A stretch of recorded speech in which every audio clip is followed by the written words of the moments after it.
Selamat pagi. Selamat pagi, Bu. Bagaimana kabar kamu pada hari ini? Puji Tuhan, kabar saya baik, Bu. Alhamdulillah, jika kabar kamu baik dan sehat ya. Iya, Bu. Alhamdulillah. Baiklah, marilah kita memulai kegiatan pada hari ini dengan berdoa terlebih dahulu agar kegiatan ini dapat diberikan kelancaran dan penuh dengan manfaat. Marilah kita berdoa menurut agama dan kepercayaan kita masing-masing. Berdoa dipersilakan.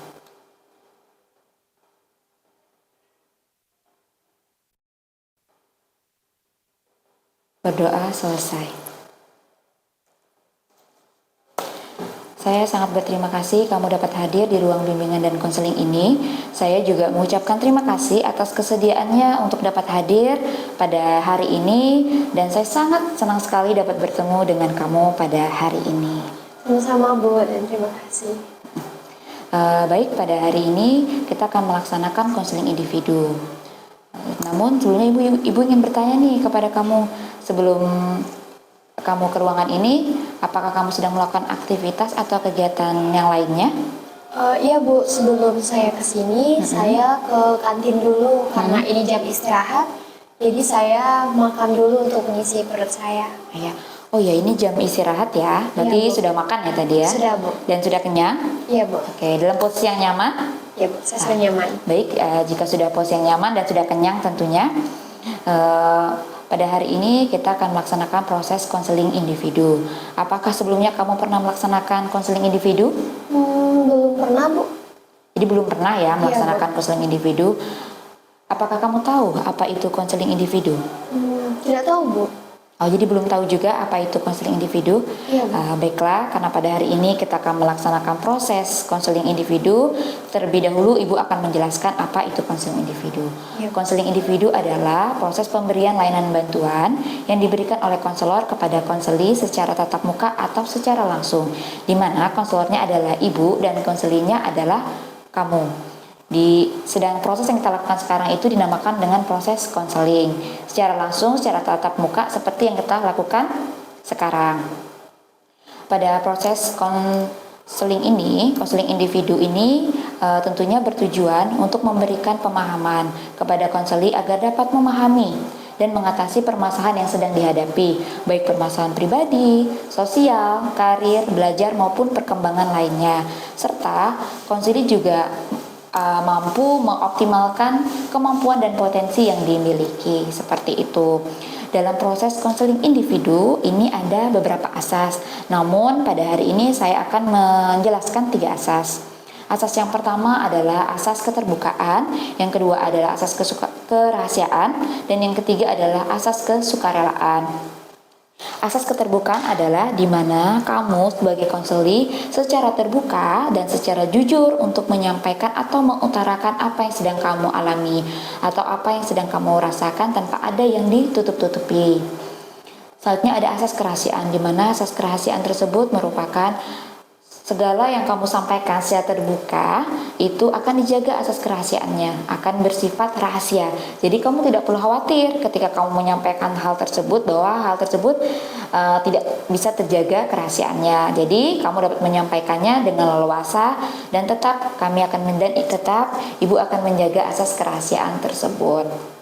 Dan di sini juga ada asas kesukarelaan, di mana asas kesukarelaan ini adalah kamu secara sukarela datang ke ruang bimbingan dan konseling untuk melaksanakan konseling individual dengan rela dan ikhlas tanpa ada paksaan dari pihak manapun dan kamu merasa terpaksa untuk melakukan hal tersebut. Seperti itu. Apakah kamu sudah paham? Ya, Bu, saya sudah paham. Ada hal yang ingin ditanyakan? Tidak, udah, Bu, saya sudah jelas. Oh ya, sudah cukup ya? Ya. Oke, baik. Jika sudah cukup, pada proses konseling individu ini juga kita akan melaksanakan waktunya itu durasinya adalah 30 menit.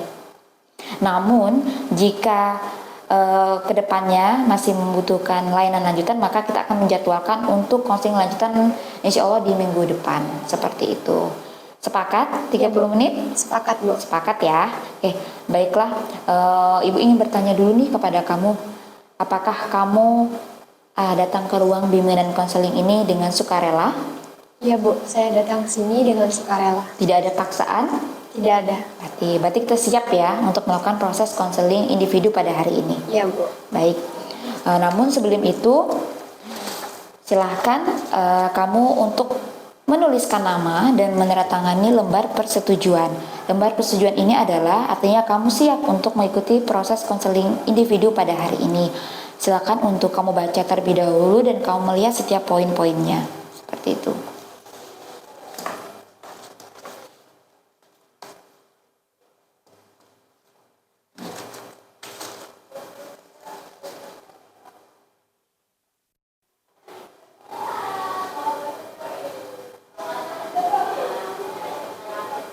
Jika ada jika ada hal-hal yang kurang dipahami, kurang dimengerti, dapat dikonfirmasikan kepada Ibu. Oke, sudah paham? Silakan untuk tanda tangan di sini.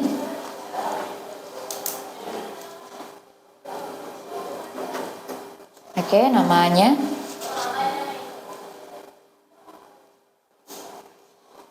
Oke, di sini juga namanya.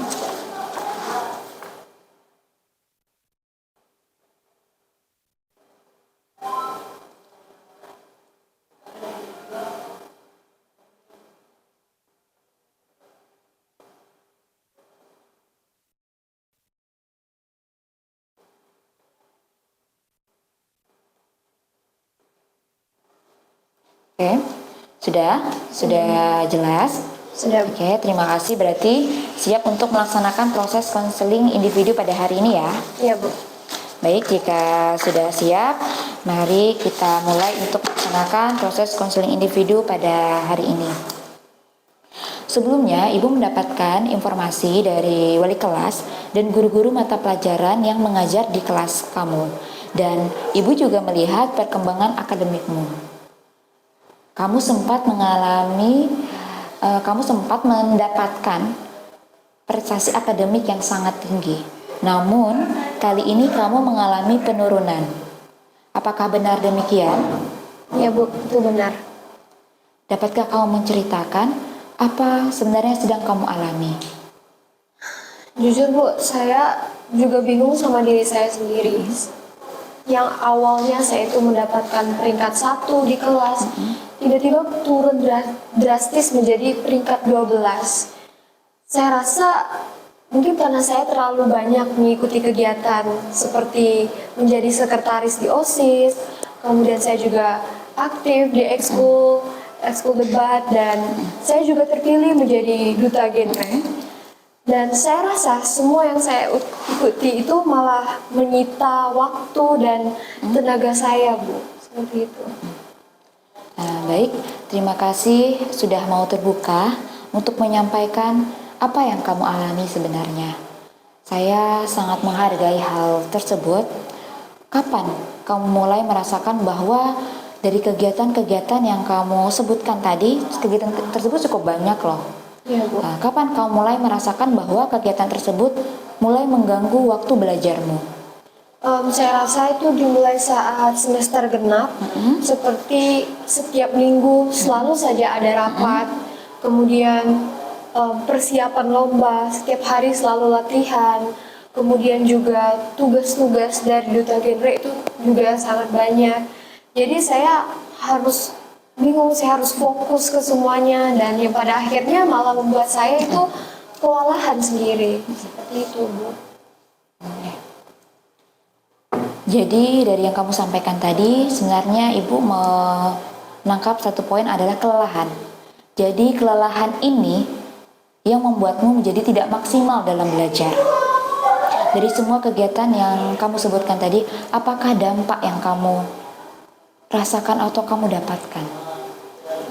Dampak yang saya dapatkan itu ya seperti saya menjadi kurang fokus saat pembelajaran di kelas berlangsung, tidur di kelas, kemudian tugas-tugas saya itu sudah banyak numpuk, bahkan ada tugas yang lambat saya kerjakan, dan saya rasa juga kesehatan saya juga tidak sefit, tidak sesehat yang dulu. Saya mulai sekarang seperti lemas, pusing, dan lain sebagainya seperti itu.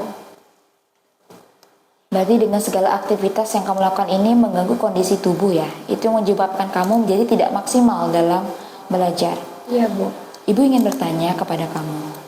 Itu adalah dampak yang kamu dapatkan. Iya.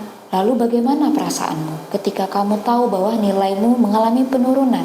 Dan tentunya kamu pasti mendapatkan teguran dari guru yang mengajar di kelas. Iya. Benar demikian? Benar, Bu. Oh ya.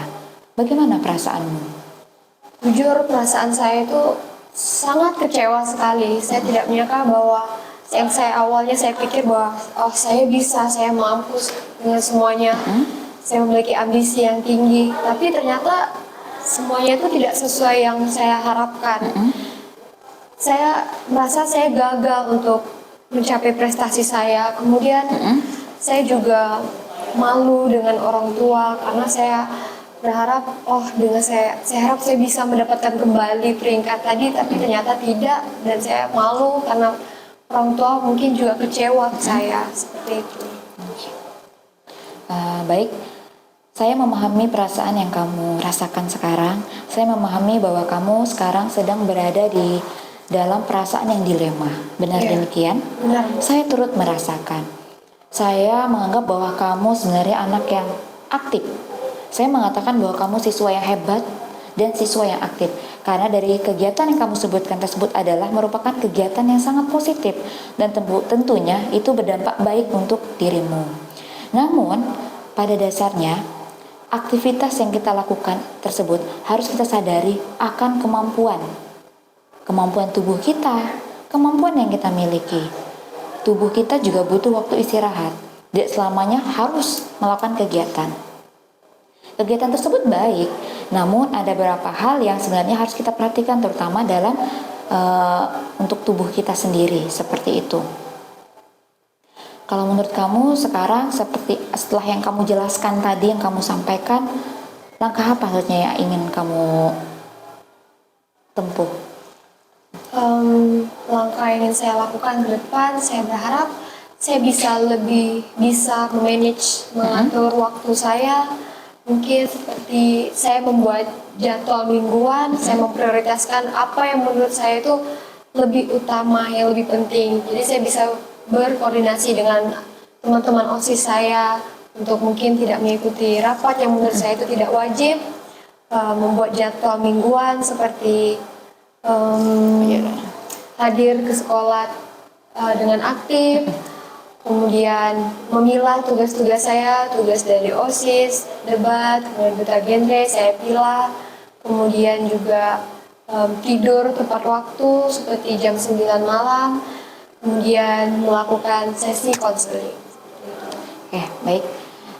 Saya sangat senang sekali mendengar yang kamu sampaikan tadi. Bagaimana menurutmu ketika tadi kan yang kamu sampaikan ini adalah perbaikan ya? Bagaimana ketika kamu merasakan kamu tidak dapat mengatur waktumu dengan baik, apa yang kamu dapatkan? Kamu sudah paham kan ketika kamu tidak dapat mengatur waktumu dengan baik, maka akan ada konsekuensi yang akan kamu dapatkan. Dan tentunya konsekuensi itu akan berdampak kurang baik. Dan konsekuensi itu akan berat sekali untuk kamu lalui. Seperti kamu tidur di kelas, kamu tertidur karena kamu kelelahan, kamu ketinggalan pelajaran karena kamu sibuk dengan segala kegiatanmu. Nah, itu mungkin karena tidak mengatur waktu dengan baik. Jadi di sini apakah Fania merasakan bahwa ketika Fania tidak melakukan waktu tidak mengatur waktu dengan baik, akhirnya kamu tidak dapat menjalankan semua aktivitasmu dengan baik? Apakah kamu merasakan dampak tersebut? Iya, Bu, saya rasakan semua dampaknya. Karena akibat saya tidak bisa manage waktu dengan baik, saya ikuti saja semuanya tanpa saya berpikir tentang bagaimana kesehatan fisik atau mental saya, yang pada akhirnya membuat semuanya itu menurut saya malah kacau dan tidak sesuai dengan harapan saya. Baik. Saya sangat senang dengan apa yang kamu sampaikan tadi. Semua sangat baik sekali menurut saya. Jadi baik, mari kita mulai menyusun strategis atau kesepakatan bagaimana agar kamu dapat aktif pada kegiatan dan kamu juga bisa kembali untuk meraih nilai akademik seperti semula. Bagaimana? Apakah setuju? Ya Bu, saya setuju. Saya Oke. mau mengubah semuanya. Oke, mau mengubah dan memperbaiki ya. Iya, Bu. Ya, jadi Ibu ingin memberikan alternatif. Ini hanya sebuah alternatif, namun keputusannya kembali kepada kamu. Kamu yang menentukan bahwa apakah hal ini sesuai, karena tadi Ibu bertanya, apakah ketika kamu tidak mengatur waktumu dengan baik, dampak apa yang kamu dapatkan, dan kamu mengetahui dampak yang kamu dapatkan, karena ada konsekuensi yang tentunya akan kamu dapatkan. Jadi Ibu mengajak bagaimana kita dapat menyusun strategis atau kesepakatan agar kamu dapat mengikuti kegiatan dan juga nilai akademikmu juga akan tetap baik seperti itu. Nah, di sini Ibu ingin menawarkan alternatif solusi kepada kamu. Namun semua keputusannya Ibu kembalikan kepada dirimu, apakah kamu mau atau tidak seperti itu. Jadi dari apa yang kamu sampaikan tadi menurut Ibu adalah pengaturan waktu, jadwal. Sebagai seorang pelajar, sudah seharusnya dan sewajarnya kita memprioritaskan tugas kita, yaitu belajar, benar. Nah, sudah seharusnya kita mengatur waktu pola tidur kita, mulai meminimalisir kegiatan yang rasanya kurang penting, dan kita harus bisa memprioritaskan hal tersebut. Karena dalam satu organisasi yang kamu ikuti, di situ adalah tim, kerja sama tim, di mana tidak hanya kamu yang bekerja di situ, namun juga ada teman-temanmu yang lain. Bagaimana ke semua kegiatan itu tidak semua dilimpahkan ke kamu, namun juga ada teman-teman yang lain. Dan juga mulai mengatur waktu belajar. Contoh minimal dalam semalam itu belajar 1 jam. Jam 22 malam itu sudah waktunya istirahat dan tidur, biar saat pagi itu bisa bangun badannya fresh, lebih segar dan siap menghadapi tantangan selanjutnya. Seperti itu. Jangan sampai menunda tugas, karena tugas yang menumpuk akan membuat kamu semakin kewalahan sehingga tidak dapat mengerjakan tugas-tugas selanjutnya lagi. Seperti itu. Bagaimana? Ya Bu. Baik, kita coba untuk membuat kontrak perilaku. Ya Bu. Oke.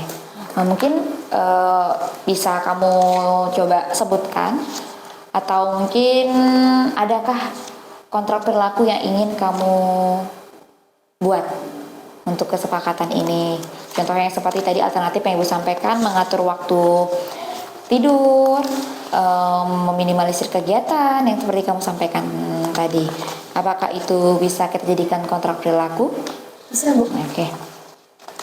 Jadi kita coba ya untuk membuat kontrak perilaku ya. Oke, ini adalah kontrak perilaku. Silakan kita coba membuat dulu. Ini ada lembar kontrak perilaku. Oke. Ini ada lembar kontrak perilaku.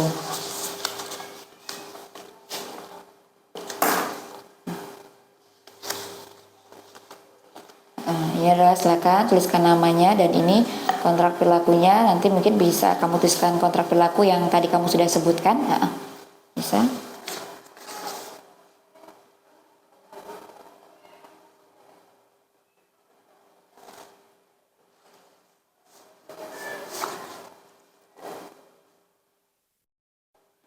Kontrak perilaku apa yang ingin kamu buat?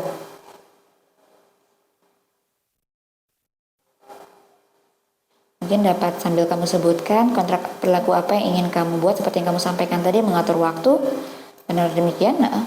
Kontrak perilaku. Boleh? Apa sambil kamu sebutkan dulu mungkin? Boleh. Memilah tugas. Ya.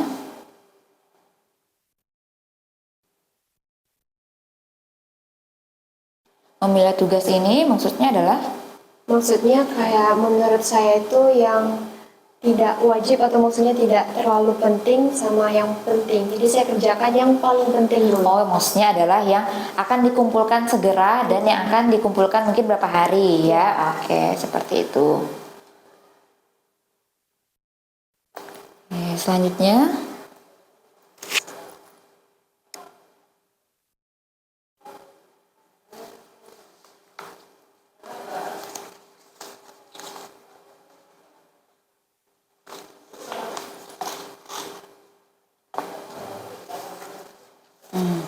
Mulai mengatur, tadi kamu sempat mengatakan bahwa kamu kelelahan, jadi mulai mengatur waktu tidur. Ya Bu, Oke, mulai mengatur waktu tidur. Ya, Oke, saya mau tidur silakan. di sebelum pukul 10 malam. Oke, boleh, silakan ketika mengatur waktu tidur. Mengatur waktu tidur, silakan.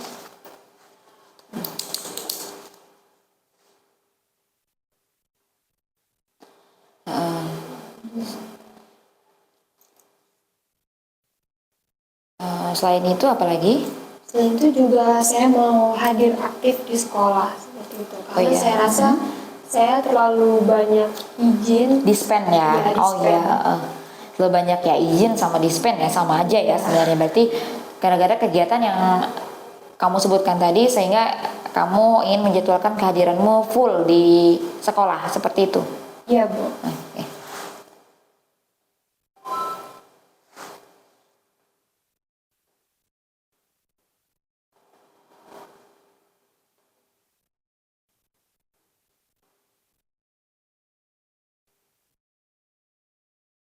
Oke, berarti ada 5 kontrak berlaku ya. Iya Bu.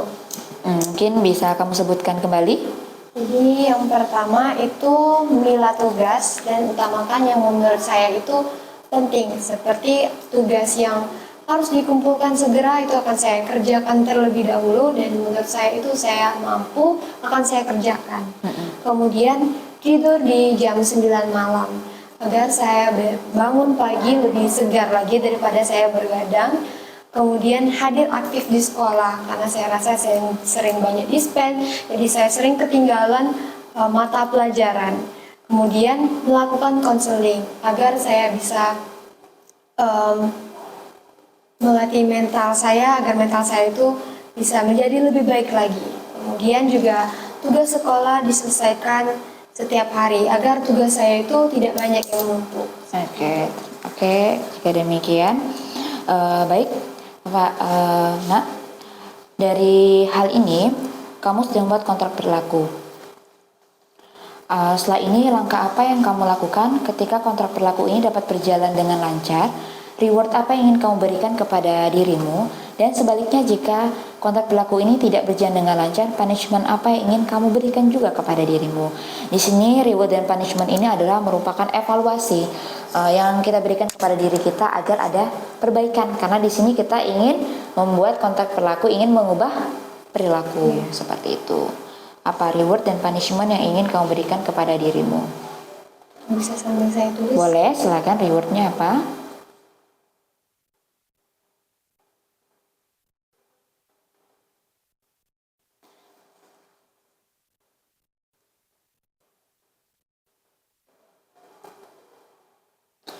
Reward yang akan kamu berikan kepada dirimu. Jadi reward yang akan saya dapatkan itu seperti saya kembali mendapatkan peringkat seperti peringkat 1 dan karena saya bisa memperbaiki perilaku saya seperti manage waktu, pada akhirnya membuat tubuh saya itu kembali sehat. Oke. Saya jauh lebih tenang daripada sebelumnya. Oke, punishmentnya? Kalau punishmentnya, tugas-tugas saya akan banyak yang menumpuk, jadi saya banyak ketinggalan mata pelajaran yang membuat saya itu bahkan kurang tahu di mapel favorit saya seperti itu. Oke, baik.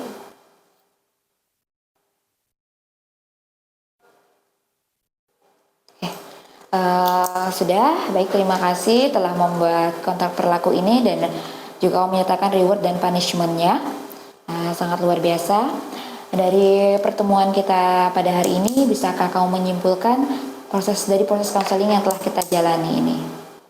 Ya Bu, jadi saya simpulkan dan saya sadar bahwa tidak semuanya tuh harus saya lakukan. Seperti di kegiatan OSIS saya selalu banyak sekali yang saya lakukan, banyak kegiatan saya buat, padahal ada juga anggota saya yang lain. Dan juga saya sadar bahwa saya juga harus mementingkan kesehatan saya. Saya itu tidak terlalu memikirkan kesehatan saya, yang penting tugas selesai, jadinya kesehatan saya itu saya abaikan, bahwa seharusnya saya tidak seperti itu. Baik, Kak. Oke, terima kasih. Kamu sangat luar biasa sekali. Bagaimana perasaanmu setelah kamu melakukan sesi konseling individu ini? Jujur Bu, saya sangat senang dan lebih tenang. Saya merasa sangat didengarkan dan dibantu oleh Ibu. Ibu sangat senang sekali mendengarnya. Semoga ini bisa menjadi perbaikan kedepannya untuk kamu dan kamu tetap terus bersemangat.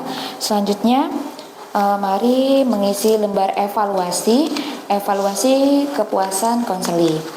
Selanjutnya, jika nanti kamu masih membutuhkan pertemuan atau konseling lanjutan, maka nanti dapat kita jadwalkan pada pertemuan di minggu depan, pada hari Kamis.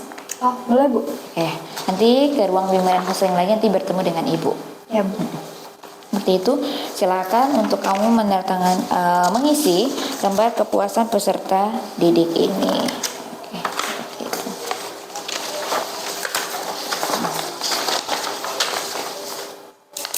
Nah, oke.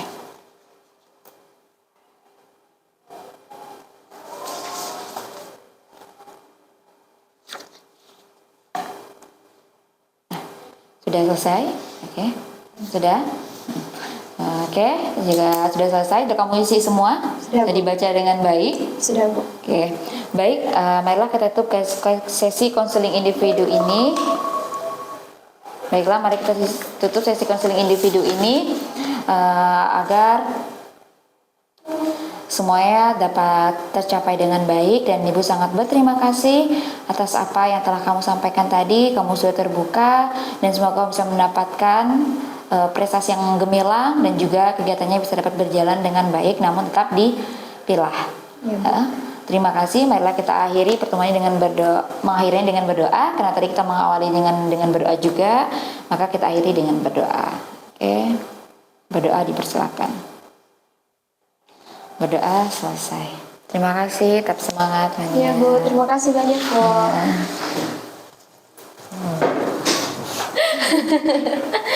27 loh lagi Fania. Jam itu kecepatan.